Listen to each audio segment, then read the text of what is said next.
Revolucionaris i revolucionàries, què tal? Què tal? Com esteu? Què tal portem el confinament? Espero que molt bé, perquè és que això és una situació bastant estranya i bastant nova, sobretot per als revolucionaris més joves.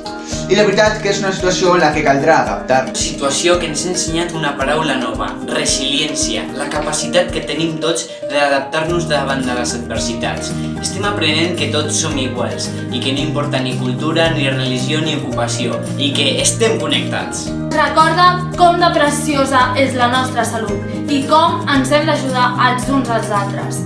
I ens recorda com de materialista s'ha tornat la nostra societat i per què es diuen essencials alguns dels productes que consumim.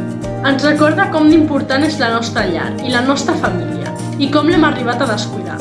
I ens ensenya a mantenir els nostres egos sota control. Ens ensenya a cooperar, recolzar-nos i comunicar-nos i sobretot ens està ensenyant a tenir molta paciència. Recorda que la nostra terra està malalta i que passi el que passi, el comptador segueix corrent. Però també i sobretot ens recorda que darrere de cada dificultat sempre hi ha oportunitats. És per això, revolucionari, que la lluita no pot parar.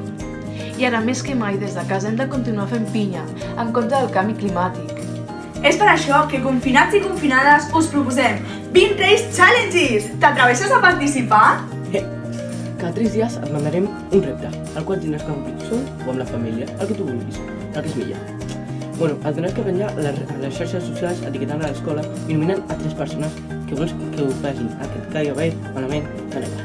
3 persones. Fem de la Revolució Verda una gran de catàleg i una marea d'esperança. Compteu amb tu perquè junts ho aconseguirem. Estigues atent perquè aquest dissabte arriba el primer Eco Challenge. Ens ajudareu a canviar el món?